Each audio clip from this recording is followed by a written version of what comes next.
Doctor గారు మా ఆయన కంప్యూటర్ ఇంజనీర్. మాకు పెళ్ళై 2 సంవత్సరాలైంది. పెళ్ళైన 2 నెలల వరకు దాంపత్య సుఖాన్ని చాలా గొప్పగా ఎంజాయ్ చేశాం. ఆ తర్వాత నిదానంగా మా వారికి లైంగిక సామర్థ్యం తగ్గిపోయింది. నాకు రోజుకి 2-3 సార్లు దాంపత్య సుఖం పొందాలని ఉంటుంది. కానీ మా వారికి లైంగిక అసమర్థత ఏర్పడడంతో ఇటీవల వారం 10 రోజులకు ఒకసారి పాల్గొనడం ఉంటుంది. నా గోల ఎక్కువయ్యే కొద్దీ ఆయన ఇంటికి ఆలస్యంగా రావడం, రాగానే ఫోన్ చేసి అలసిపోయి నిద్రపోవడం చేస్తున్నారు. ఆయనకి ఇంకెవరి మీదైనా మనసు కలిగిందని అన్న అనుమానం కూడా నాకు కలుగుతుంది. మనసు విప్పి ఏది మాట్లాడరు. నేను ఏమి అడిగినా ముక్తసరిగా 2 ముక్కల్లో సమాధానం చెప్తారు. నేను అడిగిన దానికి ఆయన కాస్త వివరంగా ఆయన చెప్పాలని ఎదురు చూస్తాను. 2 సంవత్సరాలకి ఇలా ఉంటే ఇంకో 2 సంవత్సరాలకి అసలు లేకుండా అవుతుందేమో అని దిగులుగా ఉంది. మా సంసారాన్ని ఎలాగైనా మీరే తీర్చిదిద్దారు. ఇది ఆయన సాఫ్ట్వేర్ ఇంజనీర్ చెప్తున్నారు. సాఫ్ట్వేర్ ఇంజనీర్స్లో ఈ కంప్యూటర్ ఇంజనీర్స్లో వాళ్ళలో ఏముందంటే స్ట్రెస్ ఫ్యాక్టర్ ఎక్కువగా ఉంటుంది. చాలా స్ట్రెస్, వాళ్ళ వర్క్ లోడ్ ఎక్కువ ఉంటుంది, ప్రెషర్ ఎక్కువ ఉంటుంది. దానివల్ల ఏంటంటే వాళ్ళకి ఆ ప్రొఫెషనే వాళ్ళకి ఫస్ట్ ప్రయారిటీ అయిపోతుంది. Wife secondary priority. మనకి ఏది ఫస్ట్ ప్రయారిటీ, ఏది సెకండ్ ప్రయారిటీ అన్నట్టయితే వాళ్ళ విషయంలో మాత్రం అది ఫస్ట్ ప్రయారిటీ అయిపోతుంది. ఫస్ట్ ప్రయారిటీ అయినప్పుడు ఏమవుతుందంటే ఇక భార్య మీద లేదా సంసార జీవితం వల్ల ఎక్కువ ఇంట్రెస్ట్ చూపించలేకపోతారు, టైం పెట్టలేకపోతారు, అలసిపోతారు కూడా. ముఖ్యంగా శారీరకంగా అలసిపోయిన దానికంటే మానసికంగా అలసిపోయిన వాళ్ళు ఎక్కువ అలసట అనిపిస్తుంది.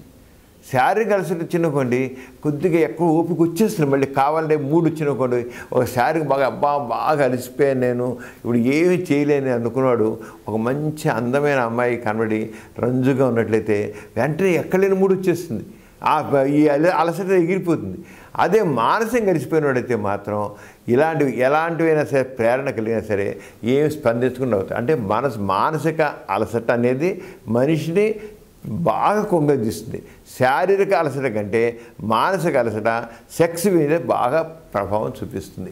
ఇప్పుడు ఈయన కంప్యూటర్ ఇంజనీరు ఈ అంతా చేస్తున్న కంప్యూటర్ ఇంజనీర్ కనుక ఆయన దాంట్లో అలసిపోతాడు, ఆ పనిలో అలసిపోయి దానివల్ల మనసు పెట్టలేకపోతాడు. మనసు పెట్టలేక ఆయనేమో ఇంటికి వచ్చాడు నిద్రపోతుంది. ఎందుకని అలసట. ఎవరైతే మానసికంగా ఎక్కువ అలసిపోతారో వాళ్ళు అన్నీ నిద్రపోతారు, సెక్స్ చేయాలనిపించదు. ఇప్పుడు అదే జరుగుతుంది. కానీ వీడు అది అర్థం చేసుకోకుండా ఈయనకి ఎవరితోనే కాంటాక్ట్స్ ఉన్నాయేమో, ఏమన్నా నెగ్లెక్ట్ చేస్తున్నాడేమో, ఇంకా ఆరంగడిపోయింది. అయితే పెళ్ళైన రోజుల్లో చేసి అప్పుడు కొద్దిగా టైం పెట్టగలిగి ఉంటాడు. అదే కొత్త భార్య కొత్తగా పెళ్ళైంది కనుక భార్య మీద మోజు ఎక్కువ చూపిస్తున్నాడు, అలా చేశాడు.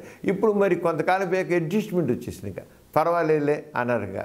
అంచేత ఆయన ఆరంగా కొంత నిద్రపోవడం చేస్తున్నాడు, అంతకని ఏం లేదు.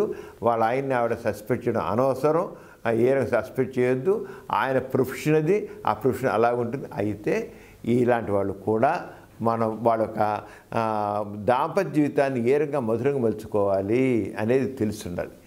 ఎంత ప్రెషర్ ఉన్నా ఎంత స్ట్రెస్ ఉన్నా సరే ఆ పనిలో రిలాక్స్ అవ్వడం నేర్చుకోవాలి.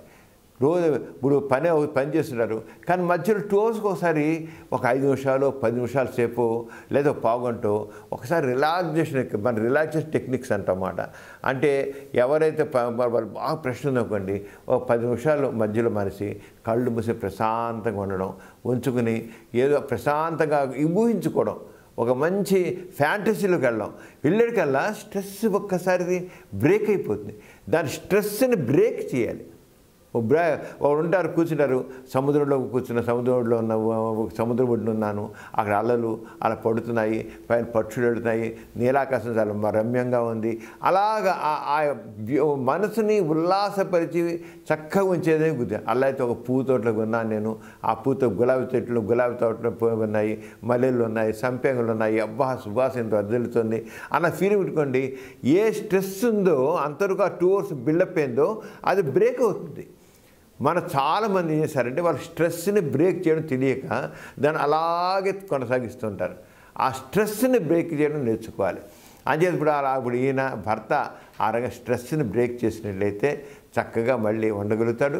అంచేత అయితే అలాగే వీకెండ్స్లో ఇద్దరు ఒకసారి బయటకు వెళ్ళి అలాగా ఎంజాయ్ చేస్తే కొంటే ఆ ఇద్దరి మధ్య రిలేషన్షిప్ కూడా బాగా డెవలప్ అవుతుంది. నవేడేస్ ఏమవుతుందంటే ఈ రిలేషన్షిప్ ప్రాబ్లమ్స్ ఎక్కువగా ఉన్నాయి. వైఫ్ అండ్ హస్బెండ్ మధ్య రిలేషన్షిప్ సరి ఉండలేదు. కారణం ఏంటంటే ఇద్దరికి కలిసి మాట్లాడుకోవడం, మనసు మాట్లాడుకోవడం, సరదాగా మాట్లాడుకోవడం, జోకులు వేసుకోవడం అదే టైం లేదు అసలు. అంచేత ముఖ్యంగా సాఫ్ట్వేర్ ఇంజనీర్స్ లేదా ఇతర కంప్యూటర్ పని చేసేవాళ్ళు ఖచ్చితంగా వాళ్ళ సమయాన్ని భార్య కోసం కనీసం వారానికి ఒకసారి కేటాయించినట్లయితే ఇటువంటి ప్రాబ్లమ్స్, ఇటువంటి అనుమానాలు రాకుండా ఉంటాయి.